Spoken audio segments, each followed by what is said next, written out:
Alam mo, feeling ko, kailangan mo na may maalagaan para magbago ka ulit. Babe, hindi ako mahilig sa bata, remember? Dati yun. Pero nung dumating yung mga pamangkin mo, nabuhay yung fatherly instinct mo.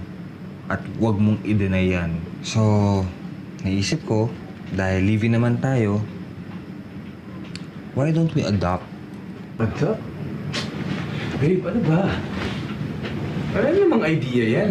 Di, mag-start tayo ng family. Tapos kumuha tayo ng batang talagang sa atin, ah. Mag-ampon. Marcos, ano ka ba? Pinagpipestahan na nga ako sa office. Kaliwat kanan ng chismis na bading ako, tapos mag-aampon pa tayo. Ano masama ron? Ba?